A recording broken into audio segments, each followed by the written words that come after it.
And now for something completely different. Hi, my name is Annie Grossman, and I'm a dog trainer. This podcast is brought to you by School for the Dogs, a Manhattan-based facility I own and operate along with some of the city's finest dog trainers.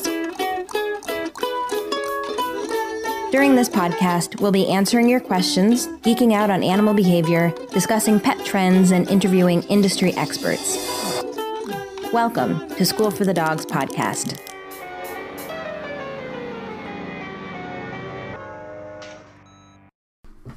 Hey everyone, thank you so much for listening. Just a reminder, if you're a fan of this podcast, please make sure to subscribe on iTunes, give us a 5-star rating, and leave a review if you can.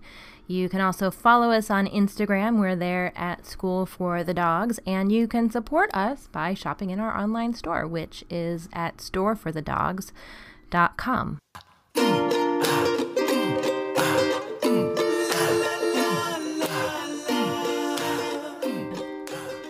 Here with Gloria Bardin, who is an East Village native.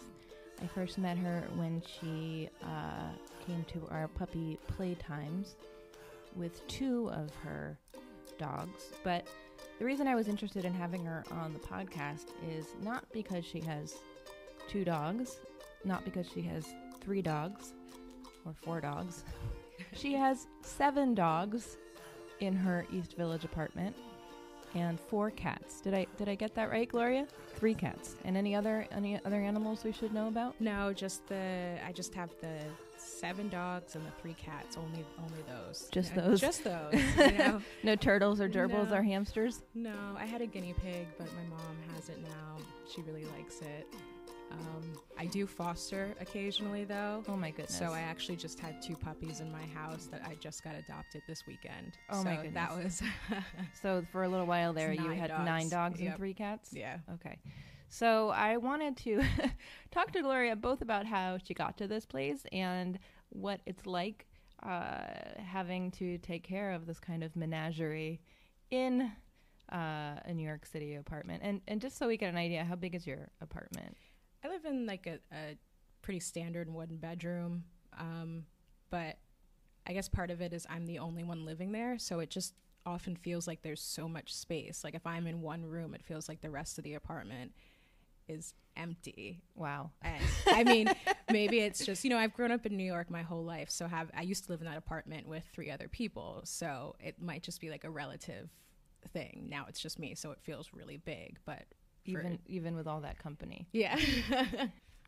Tell me a little bit about your professional life, because I know you've worked with animals outside of your home for a long time. Yeah. So pretty much my whole life, I've been working with animals. I've always been really interested in them since I was a kid. It's probably a good thing I didn't live in a more rural suburban area, because I would have been that kid that brings home like every single animal that you see on the street. But living in New York, I didn't have as much exposure to animals as I would have liked. My parents were definitely super supportive, but also realistic about what could be done in a, small New York City apartment. I was really excited when I turned 10 and got my first dog, who is going to be turning 18 next month. It's very exciting. But then as soon as I was able, I started working at a store in the East Village called Puppy Love and Kitty Cat. They do organic, healthy, natural foods. And then you worked at Petco? So I ended up at Petco. But I was really happy when I moved on to working at the ASPCA. It had been my dream since I probably found out what the ASPCA was, to work there and help animals. And they had just opened a new program called CARE, which stood for the Canine Annex for Rehabilitation and Enrichment. And the purpose of CARE was to take the animals that had been seized by the NYPD in various cases. Sometimes it had to do with the dog directly. Someone was abusing the pet. Sometimes maybe there was a drug bust and they found, 10 dogs in the basement. but the dogs would be seized as evidence, and it was our job to take care of them. And if they had issues, which a lot of them did, try to rehabilitate them and find them new homes. That was a really great, rewarding job, and it definitely took a lot of it took an emotional toll, but it was still, the good outweighs the bad at the end of the day. So you must have been doing some degree of training then. Oh yeah, definitely.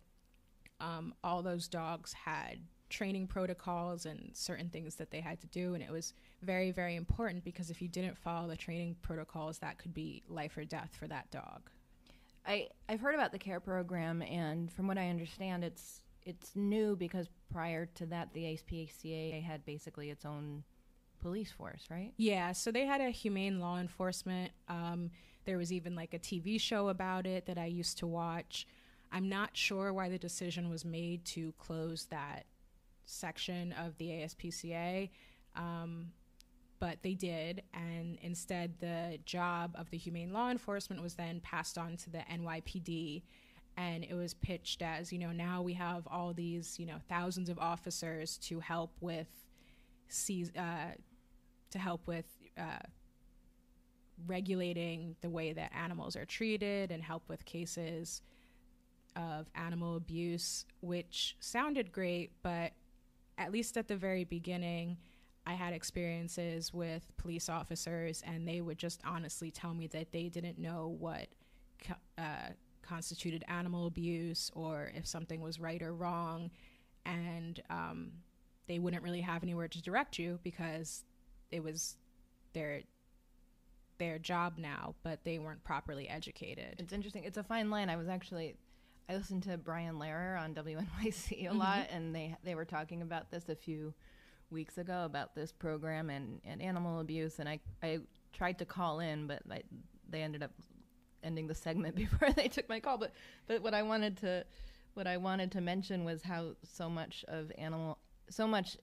of what I think people consider training, in my opinion, is animal abuse. And really? So much of what people do with a dog that they don't think is a problem, I would say, is animal abuse. I mean, everything from, on one side, like leaving your animal home alone in a crate for 12 to 14 hours at a time, or tied to a tree outside, maybe outside of Manhattan, which is something people do for, days at a time, to, people who are overusing prong collars or using shock collars, or like full on just hitting their dogs in the name of training.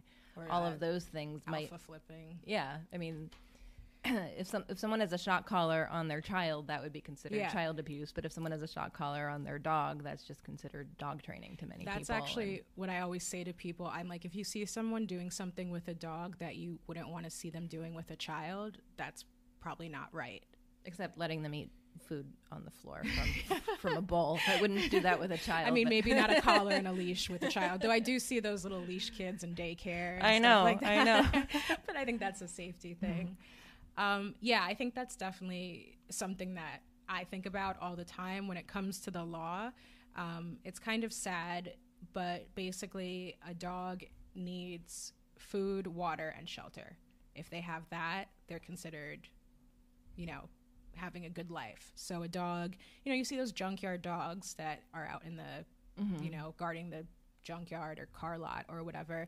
And if they have a dog house out there and they have access to food and water, that's not considered anything wrong. And, we've learned a lot more about animals in the last, couple decades. And we know that a dog can't survive happily on just food, water, and shelter. But then again, the law. Their lives are better than the lives of most chickens. Yes, this is true. So I know you went from the ASPCA to Blue Pearl, and you were there. Blue Pearl, for those who are not in New York City, is a very reputable animal hospital, right? Yeah, they're actually across the country, so people might. Oh, they are? Them. Yeah, they're all over the chain. country. Yeah, and they bought.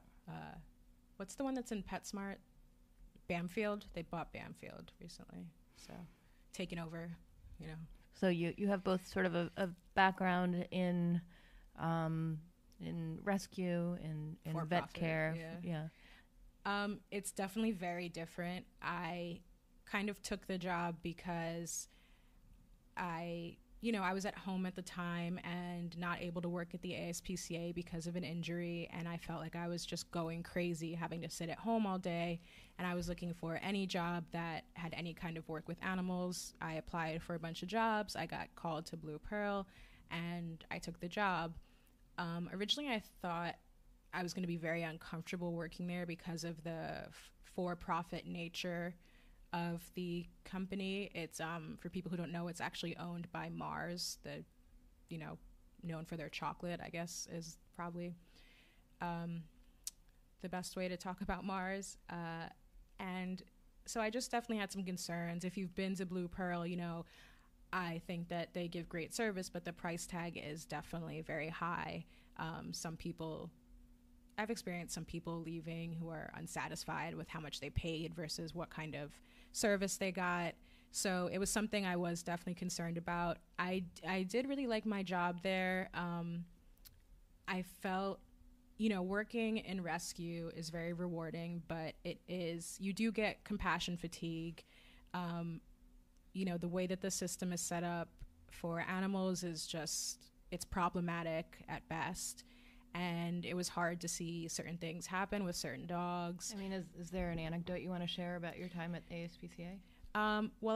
One of the things with the police cases is that the dogs actually become evidence in the case. So they're considered just like, a knife, a bloody knife, that's Exhibit A. That's what a dog is in the law, in the case. So you can have a dog in the care facility that is happy, healthy, could very easily go to a new home, but they can't go anywhere because they're considered evidence and they have to stay in the facility. And that was actually a big problem when the dogs from the NYPD were being brought to ACC, because animal care and control has very limited space, and they would have an issue where they'd have to euthanize. Well, maybe can you explain the difference between ACC Sure. and ASPCA for those who don't know? Yeah, so ACC is the city, animal care and control. They have to take every single call. It's part of the Department of Health. Yeah, every single call that happens in New York, whether it's a raccoon or a dog, they have to take care of it. If a dog is found, they have to admit it. Any kind of animal, they have, snakes, birds, whatever, they have to take care of them. They're a government organization. The ASPCA is a private nonprofit organization that is able to choose what animals they admit to the shelter. They, sometimes can go to ACC and say, hey, we'll take that dog, we'll take that dog, we'll take that dog. But if you, for example, show up to the ASPCA to surrender an animal, they're probably going to say no. Whereas if you go to ACC, they really have to take it. So the ASPCA works with the city, even though it's not a city organization, it's a private organization? Yeah, so that's what the CARE program started doing. The ASPCA definitely works with ACC. The ASPCA also has a kitten nursery. So during kitten season, which is getting longer and longer and longer, it's when all the cats are out there making babies. And then there are a lot of kittens that are abandoned without parents, without anyone to take care of them. The ASPCA will take them in. So that's a program where they work with ACC, because ACC is also often picking up, kittens and cats. So they work with them, but they, unlike ACC, they have a choice with what they do. They can always say, no, we can't take this. No, we're full. Mm-hmm.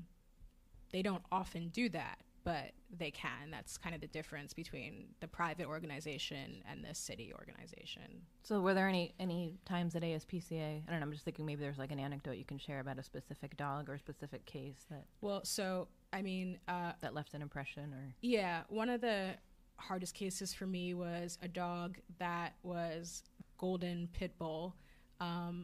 Just such a sweet dog, really great pet. But his case dragged on for a while. He he'd been there before I started, and he was probably there for almost another year after, maybe more like 9 or 10 months after I had started.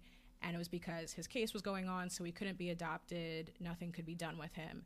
And he got what they call kennel crazy, which is, they're living in these small kennels. They get a couple walks a day. They get to go into, a playroom with enrichment, but it takes a toll living in these tiny kennels and not getting the attention a dog needs, not having the enrichment and exposure that they need.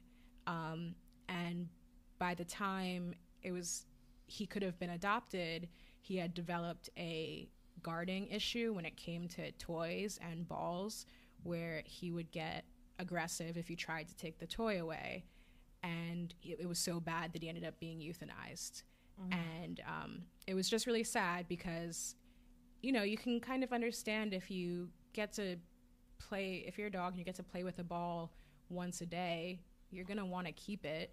And also, I think he was very smart, and he figured out that, you can't put the dogs back in the kennel with toys because then you might not be able to get them out safely. So I think he figured out that as long as he had the ball, he wouldn't be put away. He just wanted to be out with the people that he it's liked. Heartbreaking. And it's very sad. And I always think of all things that dogs do that bring them to trainers, that resource guarding, as we call it, is like kind of the most understandable, because nobody wants anyone to. Yeah. No one wants anyone to take their shit.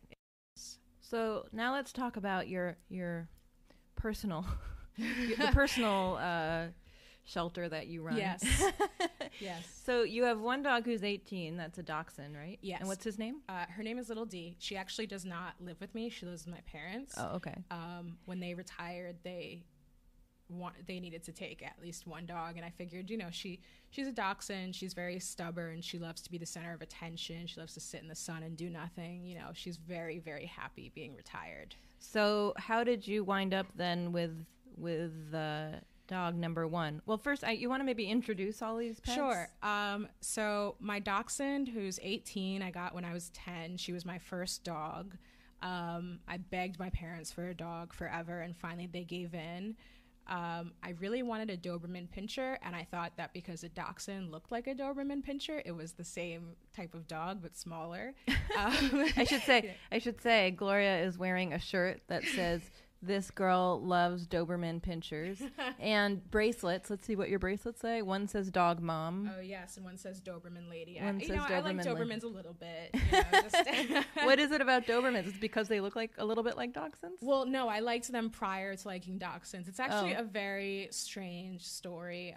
When I was about 2 years old and I was walking along Avenue A between 6th and 7th, there used to be a cafe that had outdoor seating on the, that side of Avenue A. And I was just walking maybe a few feet behind my parents, and someone had a Doberman, and I wasn't paying any attention, and the Doberman reached out and bit my hand. It wasn't like a bad bite, there wasn't any broken skin or anything like that. But ever since then, and I can't tell you why, I've loved Dobermans. I, for some reason, thought getting bit was very cool. That's a really weird story. It is. It is. I can't explain it. Do you still like being bit? Not especially, no. Huh. Well, maybe it was the first time you had any interaction with a dog? I think that's what it might have been, and it didn't. I just remember being very surprised. Mm-hmm. I'm sure it hurt somewhat, but I wasn't like crying or upset. I just remember being very surprised. So you don't live with Miss D anymore. So who are the dogs that you live with? So I have Teddy, who will be 11 in October. He is a German Shepherd Golden Retriever Chow mix, we think. Where'd you get him from? He is from the SPCA of Greenwich, Connecticut. When I was in college, we were thinking about getting a second dog, and we went to a event, stupidly in our head, we were like, well, we might not come home with a dog. We'll just look. And of course, came home with a dog. Me and my mom and my dad just fell in love with him. And then who's next? Next would be Bo, who's my Havanese. Bo is a service dog.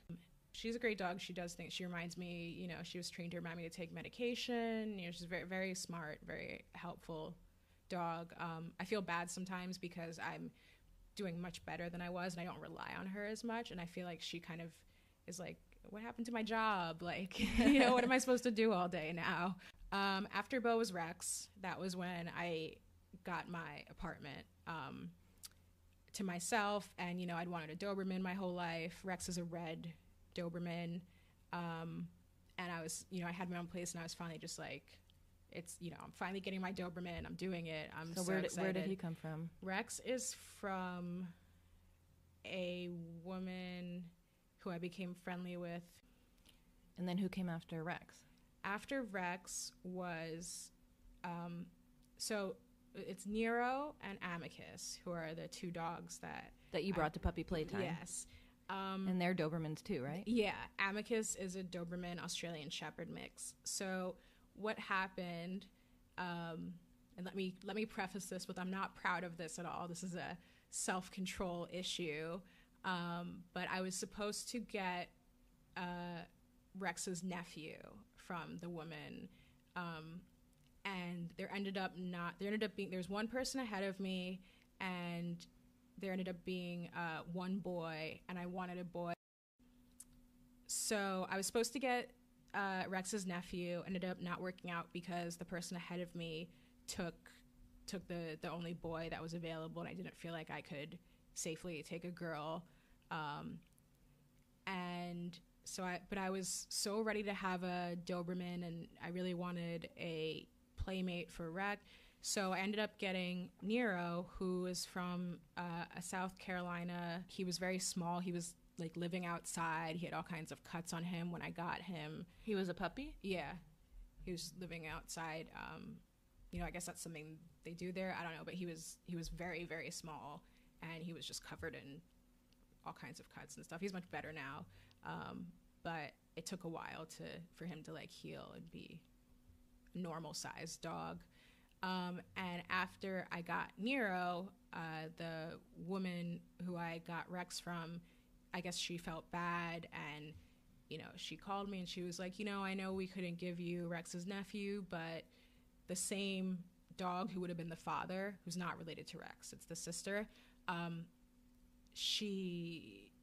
the same father was having puppies with her daughter's Australian Shepherd, and she was like, you know, I really like to give you one, and I definitely could have said no. It's, you know, one of those things, but it's just, he's such a cute little puppy, and it was just so hard to say goodbye to that, and not, you know, I also felt a little bit indebted because I felt like she was really doing me a favor.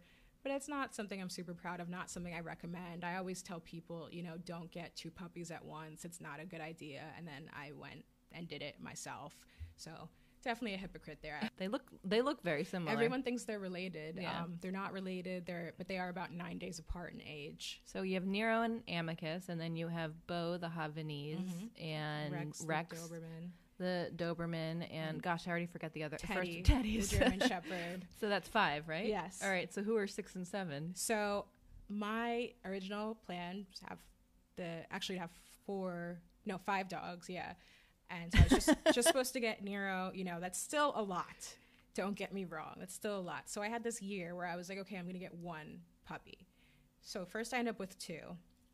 Then I was doing my foster thing. I had Alesso, who is I think he's a Dachshund Pit Bull mix. He's got the brown and the black and tan coloring, but he's like obviously a pit bull, and he's kind of short and long, but, you know.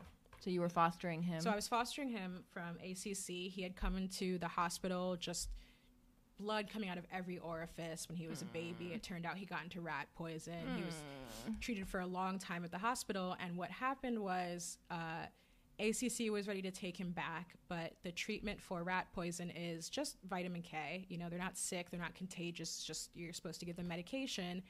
And the policy with ACC is when you're giving them medication, they have to be isolated, and they can't be on the floor for adoption.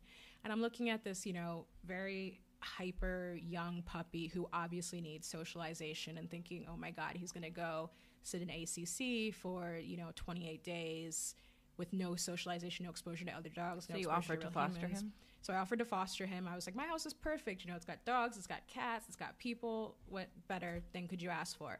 Alesso's so cute. I thought he was going to get adopted like right away. I thought it was going to be super easy to find him a home. Love him, but he's a handful. What makes him a handful? He is he's a very good dog if he gets his exercise. He needs a lot of exercise. So, you know, a inexperienced dog owner might have trouble with Alesso, you know, just following instructions. He does have resource guarding issues.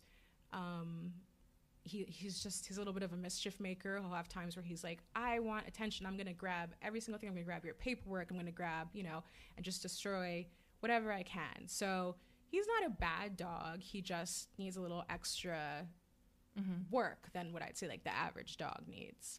But he's also very cute and like a very appealing dog. So there was kind of like the concern that someone would see him and be like, oh, like, look at this super cute, sweet dog. Let me take him, not have the appropriate experience to handle him and end up with a problem dog that could not be well, you know, adjusted at that point. And, you know, I'd had him in my house for so long and he got along with my other dogs so well and they loved him. And I felt bad. I couldn't imagine something happening to him. And again, like, let me say, these are my reasons. They're not excuses. I don't recommend anyone to have 7 dogs in their New York City apartment. This is just my feeling. It's not. So, and who's the 7th? So the 7th is Tycho. And the 3 cats, did you get them as kittens? They're all from the ASPCA when I was working there. So this was when I had 3 dogs that I got my cats. And I worked I worked in care, and care is right above the kitten nursery. You know, you see those kittens every day. And I mean, the cats are so easygoing and just like, I mean, I guess comparing them to 7 dogs, of course, anything's going to be easygoing. But, you know, they're just so relaxed and so sweet. And it's so fun to see them like bossing the dogs around like a little 7-pound cat, just like giving the 85-pound Doberman the business. But yeah. What are the cats' names? The two ones I got together, one of them is named Albus Dumbledore and one of them is named Aberforth Dumbledore. And then the other one, he's a Bengal. His name is Hobbs, for the comic Calvin and Hobbes. He just reminds me, I feel like if he could talk, he would say the things that Hobbes does. So let's get into some numbers here. Like, how many hours a day do you think you spend taking care of this brood?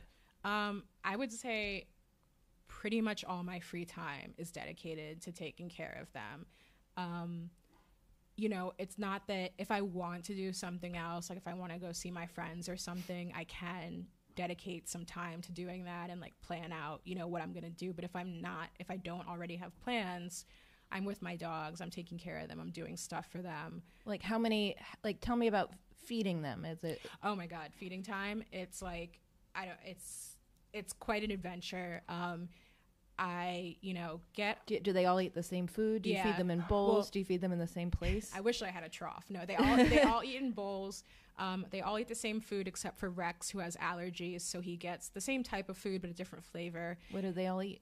They eat the Honest Kitchen. It's a dehydrated raw diet. I do dog nutrition and cat nutrition, and that's just one of the best foods. I really think, you know, buying the meat for your dog is also really good, but it's totally not doable with 7, you know, mostly large dogs. What do you think you spend on dog food in a given month? I'm very lucky in that the Honest Kitchen gives me wholesale prices. So I spend less than if I was buying at the retail price, but I probably buy 2 40-pound boxes of dog food every week. and I think each box is like $35 or $40. And then Rex's food I probably buy every month and a half, so I guess that would be about $260, like $270 a month, not including Rex's food, which is a little bit alternating. Rex's food is very expensive compared to their food. I think 4 boxes of Rex's food it's definitely like $200 and something, but he goes through it much slower. Right. But it's still much more expensive. Wow.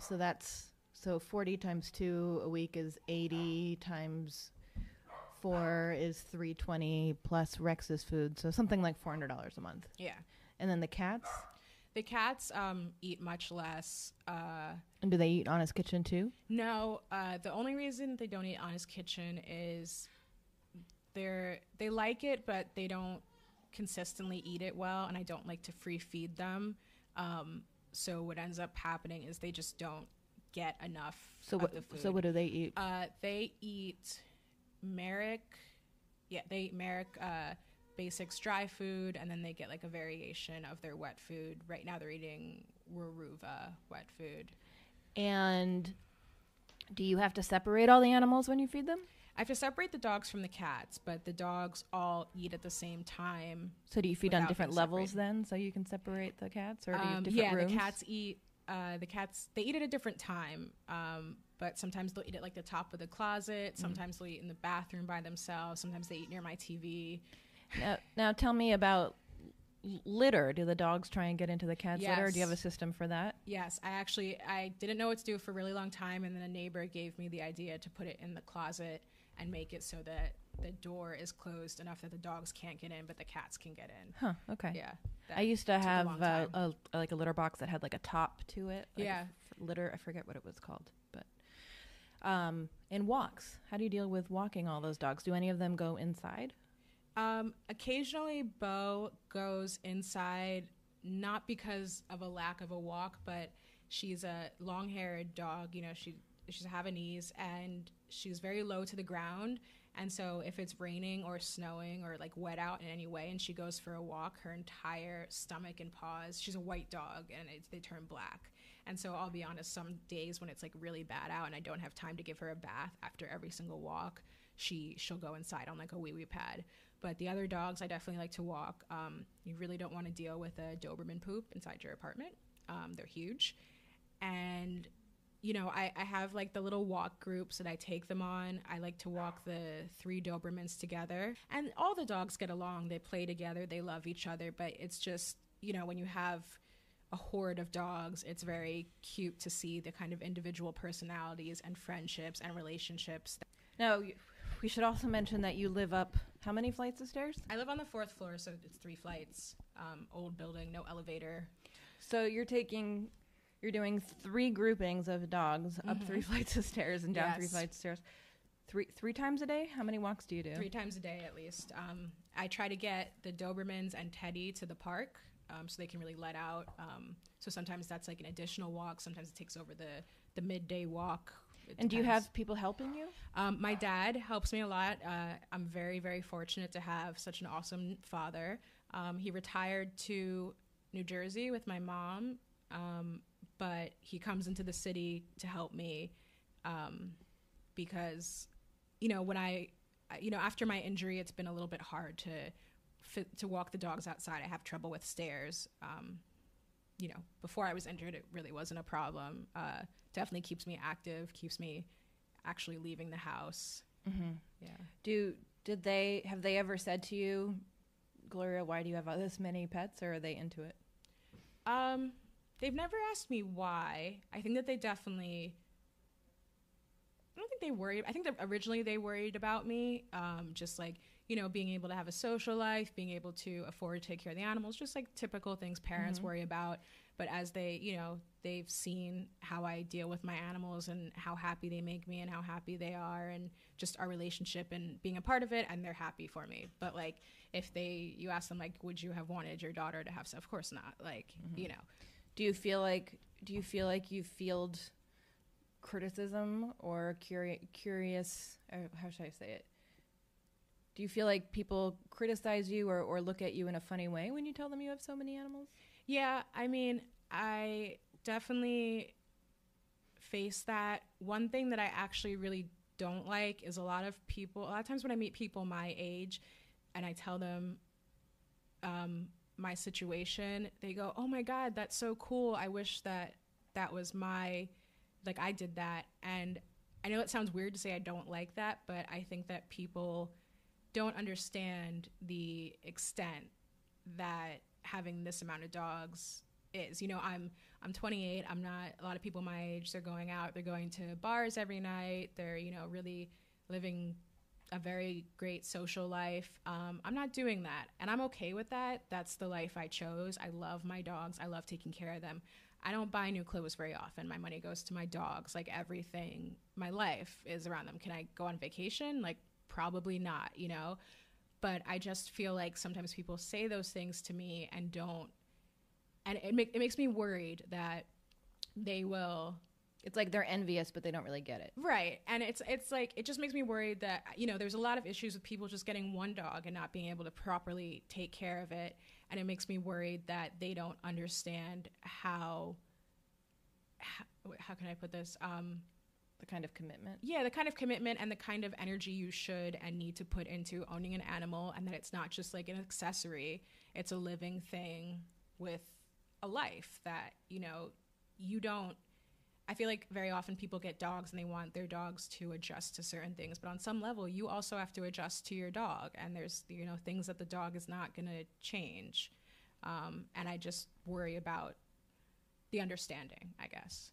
And I don't want to perpetuate like, oh, just get a bunch of dogs and it's fun, just go back to like the raw numbers.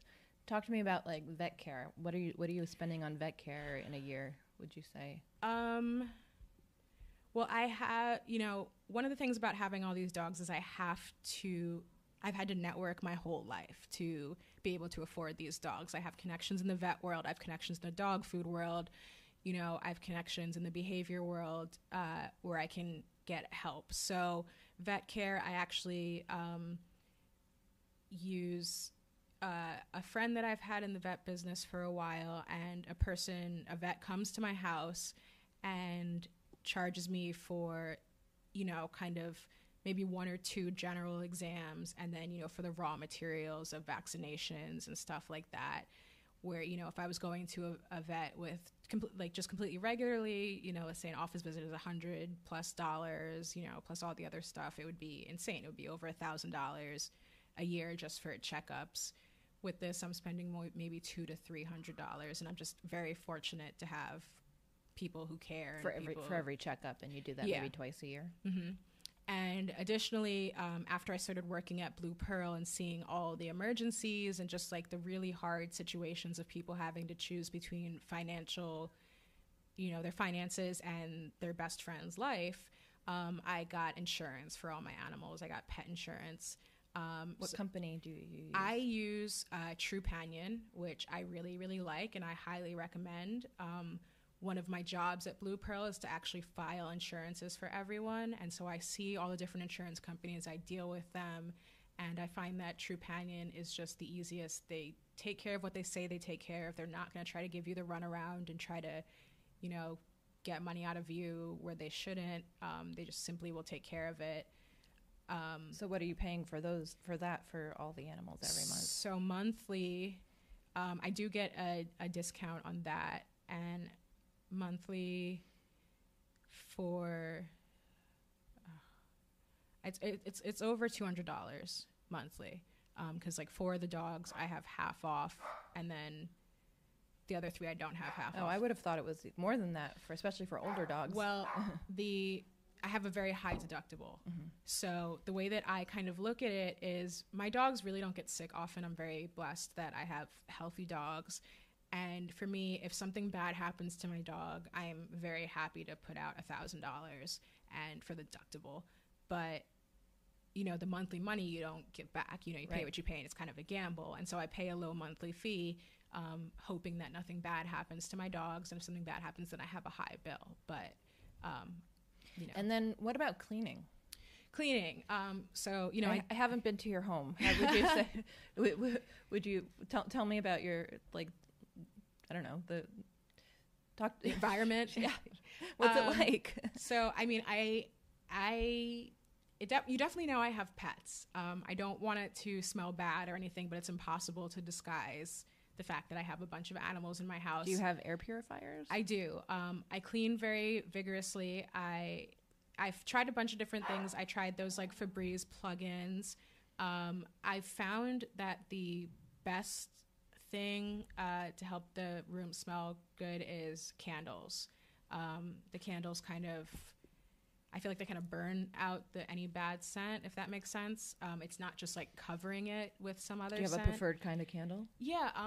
Have you seen those pet candles that are like specifically meant for pet owners? I've seen those. I've never known if they're for real. I got the privilege of being able to try one because I always looked at them and I was like, is there a specific brand? It's called, what is it called? It's labeled like pet candle. And, oh my God. I'm sorry, I'm forgetting the name. But they're great. They're like, I never really bought one because I was like, I don't really want to spend money. It probably doesn't work. And then I got one and I was amazed, honestly. Is vacuuming something that you have to do daily or?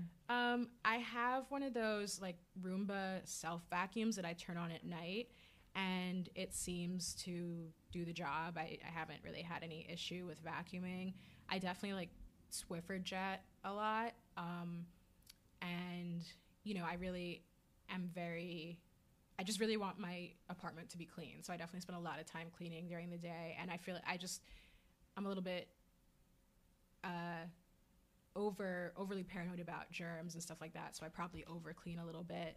Any tips on budgeting or products when it comes to like cleaning? So one of the new things I discovered when it comes to cleaning up after my dogs is these essential oils that I've gotten into, especially with my health not being great.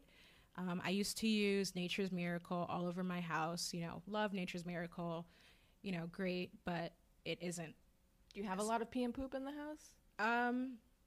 Especially with the puppies, I did for a while. Sure, okay. But there's a cleaner that I use with the essential oils, which is so simple. I just make it at home. It's the lemon essential oil, vinegar, and water, and that's all it is. The lemon essential oil is I think it's like $15 to buy it. So, a big gallon of Nature's Miracle was costing me like $35, and the same amount is, like 15 20, and then you're diluting it. Yeah, 15, and then however much vinegar ends up costing.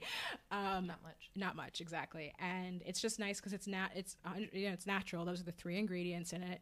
Lemon is something that the dogs can ingest. I hope they're not sitting there licking the cleaner, but if they do lick it, if it gets on their paws, whatever, I don't have to worry about them getting sick. And it actually cleans, I feel like, much better than the Nature's Miracle. I'm able to get stuff up more quickly. And also, if there is an accident that like smells bad, it cuts through the smell really well with the lemon. Lemon is a natural antiseptic. It's stronger than Purell or any of that stuff. So you're really getting all that stuff out and, safely. But I like to make sure the floors are clean and, the dogs are sometimes jumping on the couch and stuff and making sure that stuff is clean. My laundry, I have so much laundry that I do because I have a lot of stuff that covers to make sure that the dogs don't get anything dirty and, just constantly washing that. But cleaning is definitely a huge part of having these dogs and probably the least fun part, really, when it comes down to it. Do you see yourself continuing to have this many dogs? And cats? Yeah, I mean, ultimately, I really want to have a rescue/shelter. I love my dogs, and I think I do a lot to take great care of them. I think they're very happy, but I would love to have them in a bigger space. That's not a New York City apartment. I would love them to have exposure to their own yard, to nature. And so ideally I am trying to, purchase some land that they can enjoy, and I can also bring other animals, not pets, but other animals that need help and need a place to stay and hopefully get adopted. But if they don't get adopted, they have a place to stay. And I don't want more personal pets. I think that 7 dogs is definitely, I'll say, past my limit, and the cats. But I know you're on disability right now because you fell when you were working at the HPCA. Yes. Right? But how do you manage going to work for like an 8-hour day and leaving the pets when you were doing that? When I was doing that, they would be home for the 8-hour day. In the middle of the day, someone would come walk them, whether it was my father or a neighbor or like someone I hired. And that would break up the day for them pretty well in terms of going out and going to the bathroom. And then they're in the house. I have nanny cams all throughout my house that I would watch them at work. And, those 4-hour periods between, they seemed to be fine. I just wanted to make sure that the biggest thing for me with them is to make sure that they have the proper exercise. When they're in the house, they're actually really, really lazy and don't you'd think, oh, a big dog is going to run around the house. They're mostly sleeping as long as they get like a good amount of exercise. Yeah, sometimes they say actually big dogs make better house pets because it just takes so much energy for them to. That's my experience. To live. They rest a lot. I know the Great Dane is like one of the #1 rated apartment dogs. Yeah. So I definitely am. I believe that big dogs. I mean, I've had small dogs in the apartment, and they're a little more hyper. They're more work. The big dogs are pretty lazy. Anything else surprising you think about having so many animals that people would want to know? I think that for me, part of the problem was once I hit maybe like 4 or 5 dogs, having another dog was not very different. It was not, and that's not like a great thing, but it's kind of like going into debt. Yeah. That's exactly what it's like. Once you're $10,000 in debt, it's like what's another, $10,000. Yeah, that's exactly what it is. And I foster dogs still right now. With my 7 dogs, I just had 2 little puppies in my house for about a month, and people were like, "Oh my God, you had 2 more dogs," and it's just like, honestly, you barely even notice the difference that they're there, and that's not a good thing necessarily. But that's something that I think was like a big problem in me kind of ending up with more and more dogs, is it's not that much more work because you have everything. You don't need to get a new collar. You have this hand-me-down collar. You don't need to get new food. You are buying this food already. So that makes it seem like it makes it seem just really easy. And on some level, that's a little bit true, but it's still a whole nother animal. And I love my dogs. I wouldn't change anything about it for the world, but they're my whole life. I don't have anything else without them, and it's a commitment I made, and I'm okay with my decision. But I definitely caution other people unless that's what you want. If you want to do that, fine, but it's not an easy thing. It's it's a really big job. big payoff. Big payoff. I mean, the reward of having these animals it's incalculable how amazing it is, how great I feel every day. I mean, just seeing all those wagging tails and all the kisses and all the love, it's so wonderful. I don't think I've ever experienced anything. If you would like to keep up with Gloria's adventures with her many pets, you can follow her on Instagram at 40 paws versus 2 feet. I will put a link in the show notes. I think she's going to do an Instagram takeover some point soon, possibly this weekend, for our account. So make sure to check out our stories where we have a different dog owner do a takeover every weekend. Our woof shout out this week goes to our dog student Giuseppe, who we call Beppy, and he is a Cirneco dell'Etna, which is a breed of dog originally from Sicily. He actually lives with another Cirneco named Lorenzo. You can find them on Instagram at Bep period and period Zoe. Anyway, poor Beppy fell off of a 5th floor roof a few weeks ago. He nearly died, but somehow he pulled through. He now has 2 metal plates in his back legs, and his wonderful human has kept up his training. He works with my partner, Kate Sinisi, just so that they can come up with fun ways to keep his mind engaged and busy, since he can't do very much right now while he's healing. So big high five to Sarah, Bep and Zoe's owner, for just being a totally amazing dog mom. You made so much progress with Beppy before this accident, and you are really helping to enrich his life during what must be a hard time for him, and of course for you too.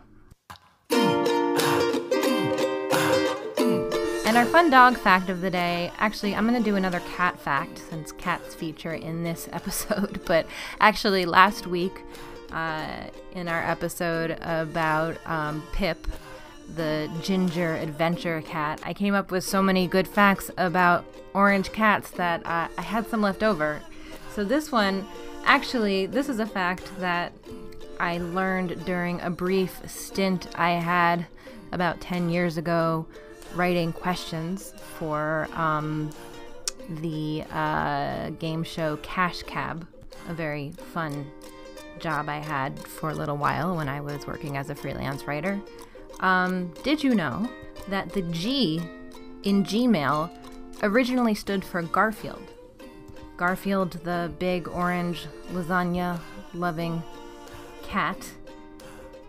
Years before Google launched Gmail, Garfield had his own Gmail account that anyone could sign up for. His Gmail was called Email with Catitude, and it provided email accounts for Garfield lovers. Thank you so much for listening. Catch you next week. Thanks so much for listening. You can support School for the Dogs podcast by telling your friends about it, leaving a review, or shopping in our online store. You can learn more about us and sign up to get lots of free training resources when you visit us online at schoolforthedogs.com.